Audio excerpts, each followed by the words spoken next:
લીધે અમારા સમાજનું આદિવાસી સમાજમાંથી હું આવું છું અને આદિવાસી સમાજના માટે એમને હેલ્પેલ શબ્દો વાપર્યા હતા એટલે અમે 3 બહેનો ઉશ્કેરાઈ અને અમારા સમાજની તમે આવી રીતના કેવી રીતના વાત કરો છો એમ અમારો મેન મુદ્દો એ હતો કે ઉમેદવાર જે અત્યારે આવ્યા છે સ્વપ્નાબેન બારૈયા એ અત્યારે પહેલા તો એ કોંગ્રેસમાંથી આવેલા છે અને કોંગ્રેસમાંથી આવેલાને જો તાત્કાલિક ટિકિટ મળતી હોય તો 15-20 વર્ષથી જે ભાજપના કાર્યકરો નાનામાં નાના કાર્યકરો મજૂરી કરે છે, પેજ સમિતિ બનાવવા, આ બનાવો તે બનાવો, બધી જ તમે કામગીરી કાર્યકરો જોડે કરો છો. ટિકિટ આપવાની થાય એ વખતે તમે બહારથી ઉમેદવારો લાવો છો તો બહારના જઈએ રાજ કરશે, અહીંના સ્થાયી કાર્યકરો બધા ક્યાં જશે?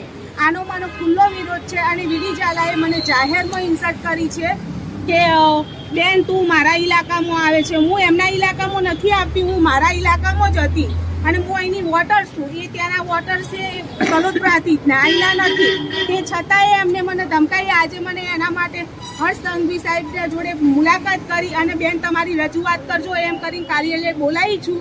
તે કાર્યાલય આજે કોઈ પણ હાજર નથી, મને કોઈના જોડે મુલાકાત થઈ નથી. અંગત મિટિંગો ચાલે છે એવું ફરતા સમાચાર આવે છે પણ ક્યાં ચાલે છે હજુ મને ખબર નથી. હું અહીંયા કાર્યાલય ઉપર બેઠી જ છું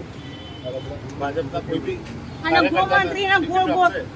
ગૃહમંત્રીના ગોળ ગોળ ફેરવી અને લઈ જાય છે. કોઈ જગ્યાએ સ્થાયી કોઈ ચર્ચા ચાલતી નથી અને ભારતીય જનતા પાર્ટીના જે કાર્યકરો છે એમને જ ટિકિટ મળે એવી મારી ખાસ છે. નહીં તો આ વખતેની ચૂંટણીમાં આદિવાસીના અમારે 7.5 લાખ વોટ છે, એ વોટમાંથી એક પણ વોટ નહીં પડે અને આમ જનતા જેટલું પણ કરે છે, જેટલા ક્ષત્રિય સમાજના વોટ છે, જેટલા પટેલોના છે, એ બધા વોટોને હું કવર કરી અને કહીશ કે તમે આ બહેનોનું જો આવી રીતના અપમાન એમએલએ કરતા હોય તો એમના સન્માન માટે કોઈ તમે કરી નહીં શકતા તો કાલે ઉઠીને તમારે